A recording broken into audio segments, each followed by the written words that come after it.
बिस्मिल्लाहिर्रहमानिर्रहीम। अस्सलाम वालेकुम। हैदराबाद के एक मशहूर यूट्यूबर की जानिब से रमज़ान के मौके पर और रमज़ान के नाम का इस्तेमाल करते हुए एक एंटरटेनमेंट प्रोग्राम रखा गया और उसमें बॉलीवुड की एक्ट्रेस रवीना टंडन को इनवाइट किया गया। उस इवेंट में मुस्लिम यूथ और बुर्का पहनी हुई लड़कियां भी मौजूद थीं।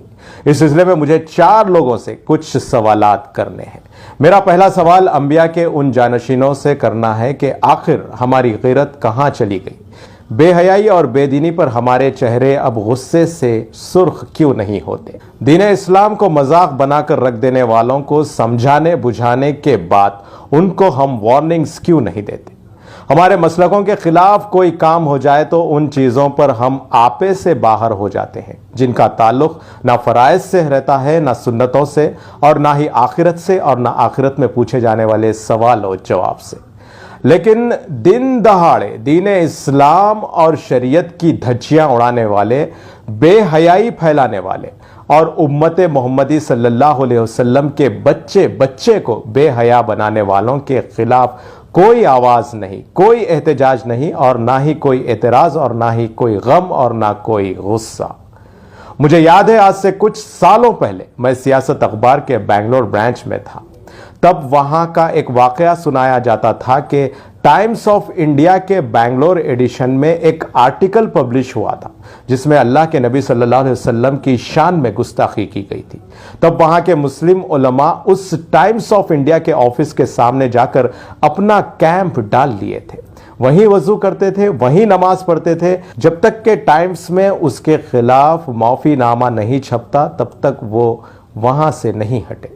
ये थी उनकी गैरत। एक और वाक़े में तालाब कट्टे के एक इलाके से एक औरत कमिश्नर ऑफ पुलिस के नाम एक खत लिखती है जो कि मुंसिफ अखबार में छपा था, जिसमें वो लिखती है कि मेरे शौहर अगर कमा के लाए तभी हमारे घर चूल्हा जलता है। मेरे छोटे छोटे बच्चे हैं। मेरा शौहर ऑटो चलाकर और जो पैसा कमाता है वो आते आते जुए में पूरी रकम हार कर रात में बचे कुचे पैसों से शराब पीकर आता है और कुछ पूछने पर गाली गलौज और मारपीट करता है। तो कमिश्नर साहब, मेरी गुजारिश है कि वो जुए और वो शराब के अड्डों को फौरी बंद करवा दें। अखबार के एडिटोरियल में ये लेटर पढ़ने के बाद मुझे याद है कि शहर के एक मशहूर आलिम दीन मौलाना नसीरुद्दीन साहब मरहूम ने मुगलपुरा वॉल्टा होटल चौराहे पर अपनी तकरीर में कहा था कि तालाब कट्टा एक 100% वाला मुस्लिम आबादी वाला इलाका है और यहाँ हर गली में एक मस्जिद है। अगर हर नमाज के बाद मुसलमानों का डेलीगेट उन अड्डों पर जाकर बैठ जाए और हुकूमत से मुतालबा करे कि इन अड्डों को बंद होने तक हम यहीं बैठ जाएंगे, तो मजबूरन ये अड्डे बंद हो जाएंगे और पुलिस और हुकूमत से ज्यादा ये इंसानियत के दुश्मन मुजरिम एक नमाजी मुसलमान से डरना शुरू कर देंगे। एक खौफ इनके दिल में पैदा होगा, फिर किसी की मजाल है कि वो माशरे को खराब कर सके और ये बस्तियां मदीने के मॉडल पर तैयार होना शुरू हो जाएंगी। लेकिन अफसोस, मस्जिदें फिलहाल मसलकों के अड्डे और सदारत और कमेटियों के झगड़े और चंदों के धंधों से बाहर नहीं निकल पा रहे हैं। अब मेरा दूसरा सवाल उन माँ बाप और भाइयों से है जिनकी बेटियां और बेटे उस इवेंट में मौजूद थे। तो आप लोगों की ऐसी कौन सी मजबूरी है कि आपके बच्चे और बच्चियां हर बेहयाई के अड्डों पर मौजूद हैं।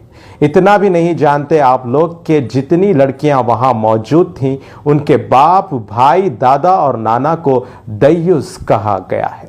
अब मेरा तीसरा सवाल उन इन्फ्लुएंसर्स और यूट्यूबर्स और मुसलमान होते हुए एंटरटेनमेंट इंडस्ट्रीज को चलाने वाले उन सो कॉल्ड सेलिब्रिटीज से है कि इस किस्म का पैसा कमाने को क्या आप बहुत बड़ी अचीवमेंट, सक्सेस और बहुत तीर मार लिए समझ रहे हैं। आपके ऊपर बहुत बड़ा वबाल है क्योंकि आप नस्लों को तबाह करने के जिम्मेदार हैं।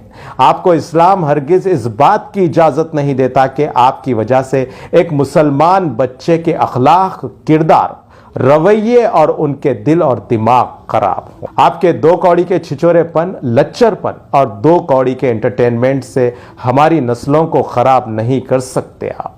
पिछले कई सालों से देखने में आया है कि ये इस्माइल भाई, ये गुल्लू दादा, ये उल्लू दादा, ये सब हमारे बच्चों की जबानें उनके एटीट्यूड और उनकी तमीज़ और तहजीब की धज्जियां उड़ा दिए हैं। कोई अखलाक बाकी नहीं रखे।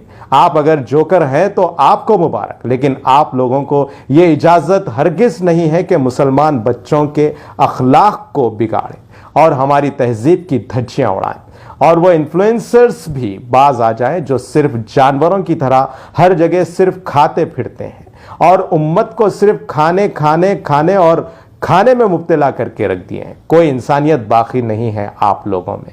ये सिर्फ जानवरों की तरह बस पेट भरते चले जा रहे हैं।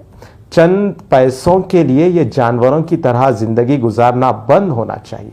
और आखिर में मैं उन नौजवानों से ये कहना चाहूँगा कि आप लोग पहले अपनी ज़िंदगी के मकसद को समझें। अगर हम मुसलमान हैं और कलमा गो हैं तो हम पैदा ही एक एक्टिविस्ट हुए हैं। हमारा काम 24/7 बुराइयों से रोकना और नेकियों का हुक्म देना है। ये हमारी लड़ाई बहुत आला और बहुत बड़ी है। हम छोटे मोटे कामों के लिए दुनिया में नहीं भेजे गए हैं। इस्लाम की बका और दीन को गालिब कोई कमज़ोर मुसलमान नहीं कर सकता।